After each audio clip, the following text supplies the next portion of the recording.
It's an industry that I generally love. I have a passion for. I eat, sleep, I live for fitness. No, you need to be obsessed. You need to wake up, think about it. You need to go to bed, think about your clients, think about your progress, think about what you can do better. Genuinely, just be patient and take your time. That is you've got to take it all in the right steps. You've got to nail what you do in person before you go online. I don't like to talk about fear. The fears is usually something that makes your worries real. Welcome to the Coaching Ignited podcast. My name is Alex Povey. If you're a new listener, the show is released every Sunday on all the major platforms, including Spotify and iTunes. So be sure to hit that subscribe button so you don't miss a show. Every week, we invite a new guest from the fitness industry or coaching space to share their personal journey in business.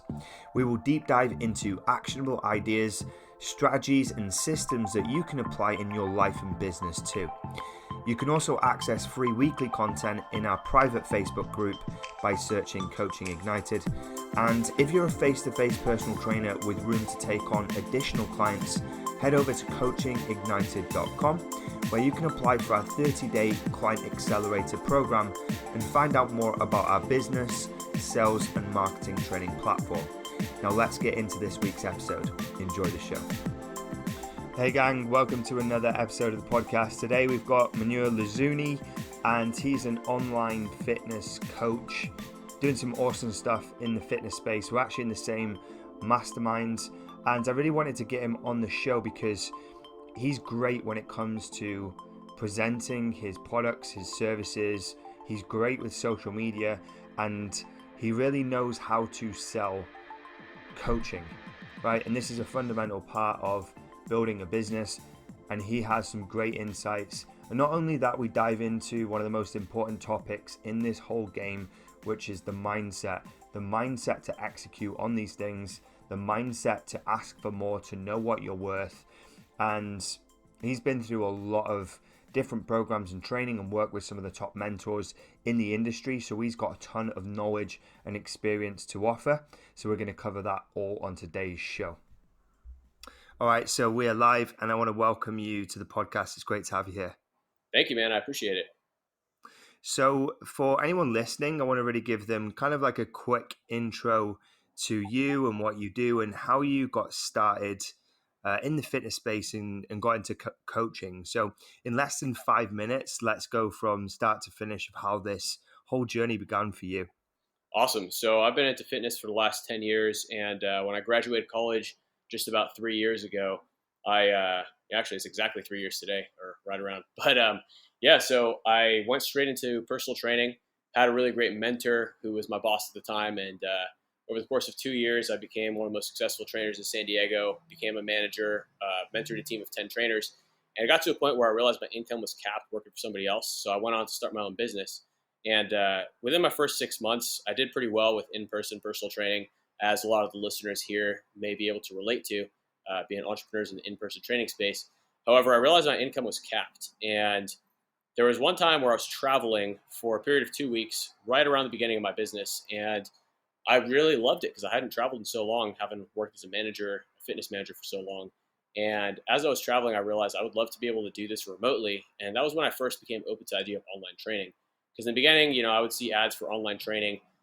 And I would say, you know what, this is stupid.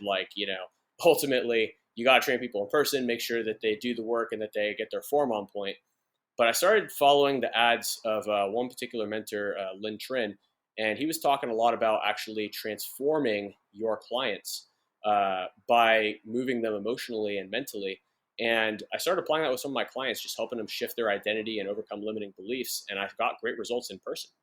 I was kind of blown away by that. So I actually started following the guy. I said, you know what, maybe this guy isn't just a scam, with this online training business that, he keeps talking about. And I reached out to their team. And I got rejected with the first time I applied to their team. But the second time I applied, I was a lot more serious because I, again, had run into that struggle where it's like, wow, my income is capped as an in-person trainer. And I made the investment, worked with him as a mentor, and built out my business. So let me know if I'm coming close on that 5 minutes, by the way, Alex. But anyways, so I hit a couple roadblocks in the beginning because I was pretty stubborn about choosing a niche because I really pride myself on being able to train anybody. The problem is if you're trying to move people emotionally and penetrate the marketplace, you got to go deep. And if you're trying to serve everybody, it's not going to work. So I had to completely shift my mindset, which took me a while, being a little bit stubborn about it and being a little bit arrogant about it, thinking I'm a very successful in-person trainer, so I'm not going to listen to my mentor. I'm going to keep trying to serve everybody. So I really encountered a lot of struggles, wasted a lot of money in that process of trying to actually find my niche. But eventually I did start finding that I really resonated with young, ambitious men, guys who are driven in some capacity and have a lot of goals, but guys who really struggle to actually get it all done because, when they encounter failure, it just really hurts and it discourages them. When they try to balance all the different things they're trying to balance, like having a good social life, good relationships, being in great shape, getting after their business and career goals, they really, really struggle a lot. And they become very afraid of failure and become conditioned to this failure, and they start giving up on their ambitions. And so what I do is I fill that gap and help them really stick it through, and not just work on their fitness, but more importantly, work on their mindset and lifestyle to ensure that they do consistently progress towards the goals that they have in their body, in their career, and in their relationships. And so that is how I've gotten to where I am today. Awesome story, man. I absolutely love that. I didn't actually know you invested in Lin Trin. Is that the 1% program? Is it called the 1%? Yes, 100%. Yeah, I'm part of the 1%. Cool. So I want to circle back to that in a second, but I want to go back a little bit further to something you said right at the start, where you said when you first started doing in-person training, you did pretty good out the gate. And there'll be a lot of people listening to this, and a lot of people that I coach who are in those offline businesses. Like, what were some of the key things that you did to like hit the ground running when you started your in-person business? Yeah, so when I started my in-person business, it was actually a kind of funny story because the boss I was working for at the time, right before I started my business, he and I were really close at one point, but we started to have some conflicts, just ego-wise, because we both had big egos. And I was like, "Hey, I'm the shit. I'm selling like 18 to 20K in training every single month, and I'm only making about 5 or 6K a month, and I'm getting a little pissed off. And here I am, like managing your whole team." And you're paying me pennies and you're being very scarce about actually giving me raises. So we started to develop a lot of conflict. And so he kind of fired me out of the blue and badmouthed me to some of my clients. And I was able to keep half my clients, which allowed me to start off with a little bit of a base, which was pretty cool in the beginning. But I struggled a lot with marketing, and I invested a lot of money in just, shitty marketers and whatnot.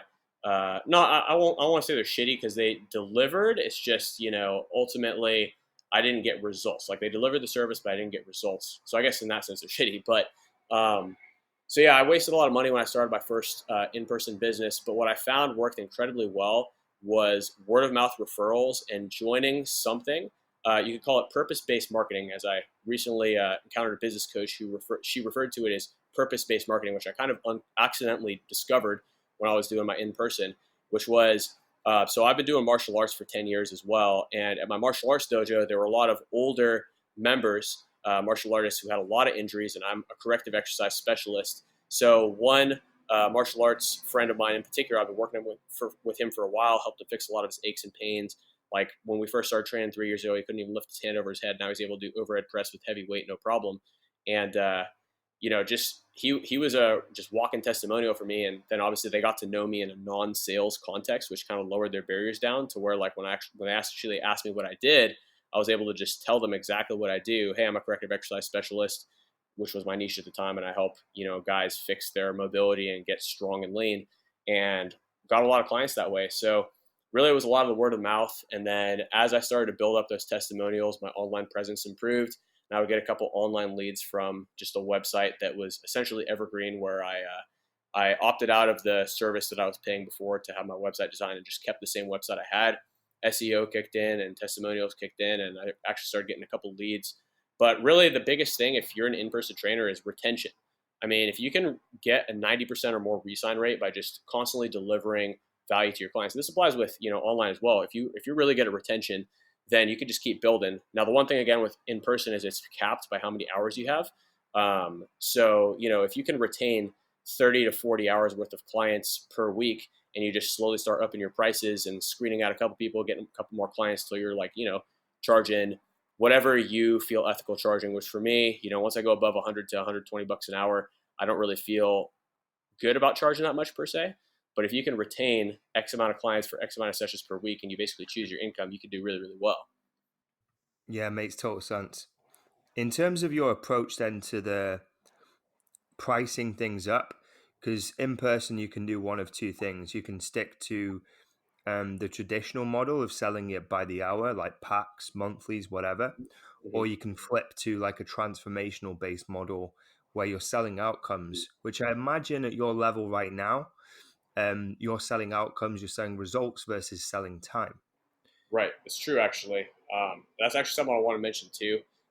So I worked with another mentor, Taylor Welch and Chris Evans, who taught me again that same idea of selling the outcome and not the session. So actually, I recently signed up a client on hybrid method where he's doing partially online while he's traveling, partially in person while he's here, just for the remaining in-person clients I still have. On that exact same model, where if you actually look at the hourly that he's paying, it's probably about $300 an hour. So you're right, that is a complete flip of the script, and I'd imagine that's what you do with your clients, right? Yeah, I mean, obviously we're both in the same mastermind as well. I'm in the client kit with you, and I think we connected before then. Anyway, I think we were connected, and I seen you in there. But they're big on that model, and it's the model that I was using anyway in my own business. Mm-hmm. But what I'm doing a lot with my clients right now is transitioning the higher level clients that I've got from selling by the hour, selling time to selling outcomes, because it's exactly what I do, and that's where the leverage is. And arguably, you get better results for your clients when they have more skin in the game and they're buying an outcome versus just turning up to a session. Would you agree? Oh, 100%. It's a totally different pre-frame to the coaching itself. And in terms of like the mindset, because this is the tricky part, isn't it? With this approach, is you personally have to have a mindset shift in the ability to present it and sell it with conviction, because you're actually asking for more, but sometimes giving less, but then it's delivered with value and results in exchange for time. So maybe explain that process for you, because you must have gone through a shift transferring from offline, selling that hourly rate based model to then selling like results. What was that like for you? Right. So yeah, I dealt with that a lot because I mean, money mindset is definitely something I have a tendency to experience issues or blockages with. Um, as you definitely heard that manifest when I mentioned the thing about ethical charging per hour. I mean, that's a sign of a money mindset blockage that I'm aware of in myself, and I kind of caught myself with there. And so I went for like a long walk one day, and I asked myself like, what is it actually ethical to charge somebody? And it's always a big question of ethics. I mean, because we as personal trainers, we want to do right by our clients, and there's a couple different shifts that you got to make, which are one, the ethical thing for your clients is that you give them what they need, you tell them what they need to hear, not what they want to hear, and you deliver them the results that they need and get them to do the work, even if they don't want to do the work, by moving them emotionally to do so. And so part of that is indeed the buy-in. And actually, the first time I had this revelation was back in, I believe, November or December. I signed up a client. Now, this guy, I didn't realize how much money he made until I got to know him, but this guy makes probably about $600K a year. And I signed him up for 30 sessions at $90 a session, again, back when I was doing the, hourly model. And, there was a period where he was kind of like not really doing the work with diet. And so I said, hey, you just spent $3,000 on this training package, you got to be committed to this. And he said something like, dude, if you knew how much money I made, you'd realize that $3,000 is pocket change. And that was a huge mindset shift for me because I was like, holy crap. Like, if someone makes that much money, you got to charge them a lot. So it actually has completely changed the way that I price people, which is, I'm going to charge people a lot more if they make more because they need that in order to actually have that leverage and buy into what they're investing in. So essentially the way I've priced it is for one-to-one models, if someone's like super broke, but they still really want the one-to-one, it's got to be at least 3,200. Like, I can't sell my time and my one-on-one for 3,200. If someone makes more money, I charge them as much as 4,800. And again, this is for 90 days. Now, I haven't necessarily had anybody come in and ask for training who makes $1 million a year. And again, you kind of have to infer how much they make. But if someone made $1 million a year, you would have to charge them 20K to actually get them to commit to doing the work for 90 days. Now, on the flip side of that, I know that not everybody can afford that. I still want to be able to help people out. So I do have an automated version of my online program, which really doesn't require much of my time, that I sell for $750 for 90 days. That way, people can still come in. They can be on the group coaching calls. They can still get the automated systems, the program, everything else, without it breaking the bank so much. But the ethical shift is you got to charge people enough money that it hurts a little bit for them to pay for it so that they're committed, but that it doesn't break the bank and make it so they can't afford, to pay for food and shelter and whatnot, if that makes sense. Yeah, it makes perfect sense. And what you're saying is about finding that sweet spot between like hurting the pocket but not bankrupting people, but Hmm. then being ethical, and also looking at the person that you're selling to and basically adjusting accordingly. How important is it to have those variations in pricing and options? Does sometimes it cloud your judgment in terms of the way that you're going to pitch at the end, or do you know, like, have you got questions that you go through to identify these key things so you know what to put on the table? How does that process look? Yeah, so I go by feel. I mean, when I talk to somebody, I get an idea of what they do, where they're at. And like if somebody right out the gate says they're having financial problems and they're broke and they're struggling to find a job, I'll ask them about it. And at the end of the call, I'll straight up ask them, like, what's your cash flow look like? Because I want to make sure that I work out an option that is affordable for you. Um, and I'll tell them, that I have options to pay for it up front or pay for it on a payment plan. If they're having financial issues, if they don't have financial issues and they're living in abundance and they literally just need my help to fix their fitness and their mindset and their social life or relationships, but like they're doing really well financially, then I just pitch them at a high ticket, like no problem. Now, that is actually an interesting question. I'm not really sure how it's screened to see if someone is a millionaire or if they make $1 million a year. But if I did find that out and ask the right questions, I would definitely charge them $20K because I need that commitment. Hmm. Hmm. It's really just a like puzzle, really, is it? And a process of like finding the right pieces that fit the situation. Mhm. Um, and I can imagine there's a lot of mindset from your side that plays a role in this process. And I know you're huge on mindsets in your lives, and it's a big part of the work you do. But how does mindset play a role in the process that you go through to build your business? Yeah, so mindset is so important because in order to build a business, just like getting your clients in shape, you have to be consistent. So if your clients are not tracking their macros and they're not eating the required, meals slash macros, they're not hitting their workouts, they're not tracking their strength numbers, how much they're burning from cardio, whatever else is part of your methodology, they're not going to get the results because there's simply too many variables. And in addition to that, they're not going to be 100% consistent and you won't be able to identify any lapses in consistency. So likewise, it's one of the hardest things to carry over that skill set from fitness to business. Well, it can be hard and it can be easy, if that makes sense. Like again, that comes down to mindset too. But what I mean is that for a lot of fitness professionals, it can be hard to do so because a lot of fitness professionals are just used to, living the personal trainer lifestyle. Like for instance, for me, the personal trainer lifestyle was, hey, clock in for my sessions, make money, charge people, train people all day, go home, smoke weed, go to bed. That was kind of my personal trainer lifestyle. But as an online business owner, you got to be it's completely different. Like I had to completely cut down on smoking weed and really just get serious about making things happen and being organized, planning out your whole week, planning out your whole day, and executing those tasks on time blocks efficiently to make sure that you're not going to get behind. There's a really great book, and I highly recommend anyone reads books, both clients and any coach listening to this. This book's called Relentless by Tim Glover. And in this book, he mentioned that every day you have to do something you don't want to do or you don't feel like doing. And if you don't do it today, tomorrow you have 2 things that you have to do that you don't want to do. And before you know it, it all piles up and you're just overwhelmed and you don't get any of it done. So it's so important to stay on top of getting those disciplines done so that you don't end up behind. Love that. Absolutely love it. Do you have any like rituals in terms of like the way you start your day, the way you get ready for sales calls, the way you speak to yourself and like feed your mind?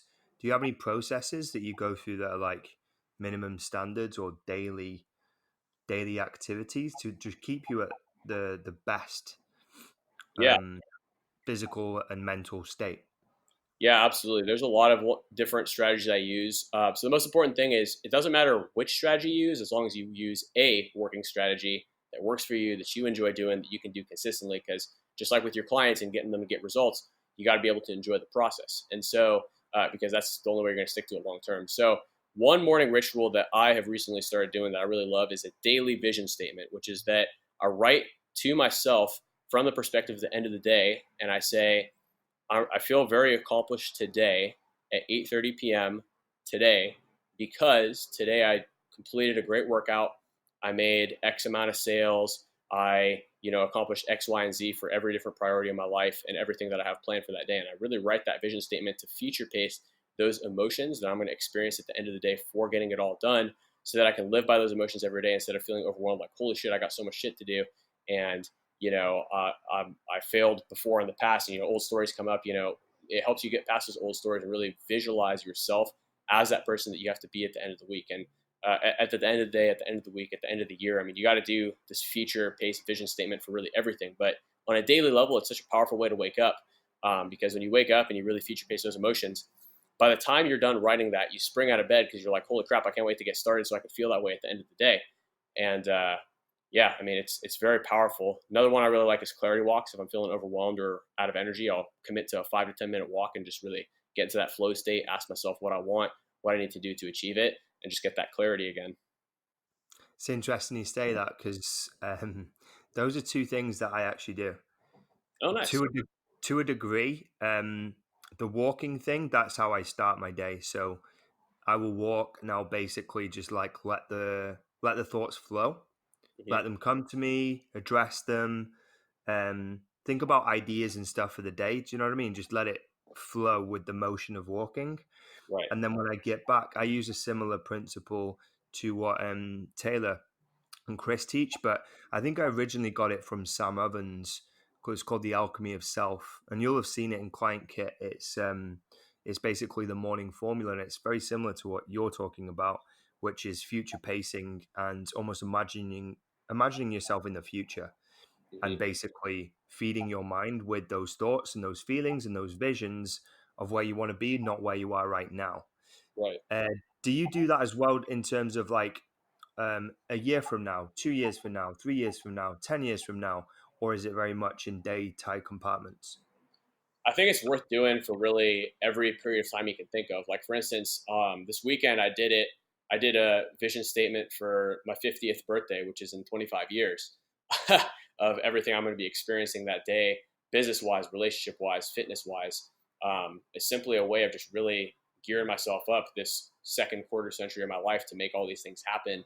On, again, you look at that quarter century level, you look at that century level, and you break it down to 10-year blocks, 5-year blocks, 3-year blocks, 2-year blocks, 1-year blocks, 6-month blocks, 3-month blocks, weekly blocks, monthly blocks, daily blocks, right?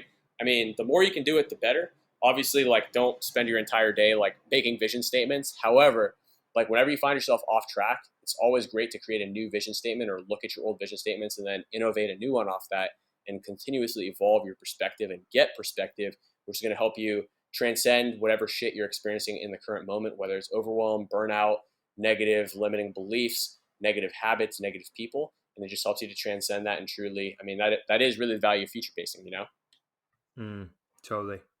I want to circle back to just to the sales process again, because this is like a big part of what we do, and a lot of people tune in for these types of things. And the reason I want to circle back to the sales process is because I imagine that what you do today is not what you did a year ago, 2 years ago, 3 years ago. So if you were to start from scratch again in the process of building your business and you looked at the sales process, what would you do differently today that you weren't doing 3 years ago? Interesting. So basically, when I first started working at a gym. Yeah, so when you first approached sales and what you thought about sales and how you went about your sales process and onboarded clients or sold people your programs, I imagine that was a different ball game back then because you hadn't had a lot of experience in that process. Now, having invested in Right. mentors, you have different mindset, you have different confidence. How is it different that you approach it now? Yeah, well, I'd say the biggest things I did wrong back then were, one, when I first became a trainer, I didn't believe I was worth $80 an hour, because literally, like, I had never even thought about personal training. I figured I was just going to get a job making 15, $20 an hour and just live the chill lifestyle of a personal trainer, smoking weed all day. But that was not the case at all. And my first mentor at that first gym I worked at was very driven, and he, taught me a lot and really got me started with sales and everything. I actually had a pretty healthy mindset going into it as far as persistence goes, and as far as sticking with the grind and staying positive and future pacing. But as far as actually onboarding clients, I was like definitely living in a scarcity mindset where it's like, hey, please like me so you don't leave me or you don't become unhappy with me. But the mindset that I would change then is you got to tell people what they need to hear, because that's going to make you a better coach. And even if you think it's going to lose you sales, it's going to only lose you sales on people who would be shitty clients anyways and drain you.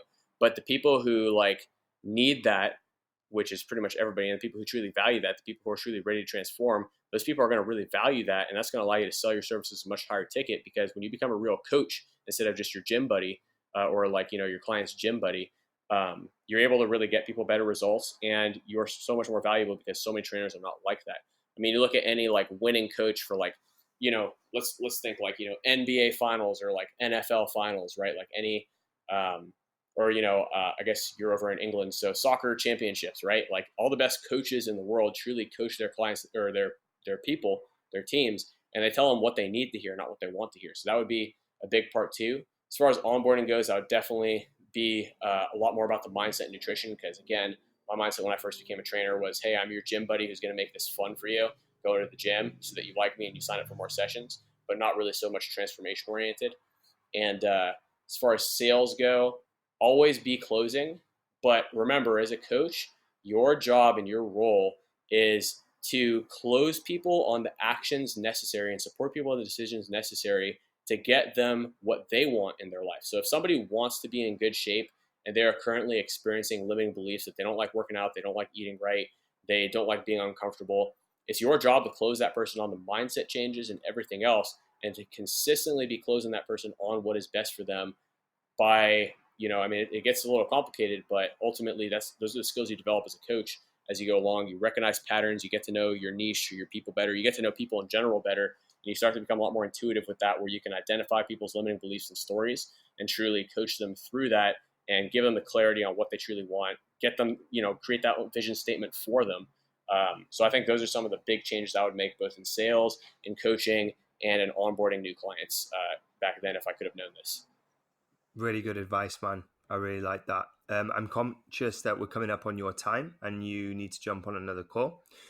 So we can wrap things up.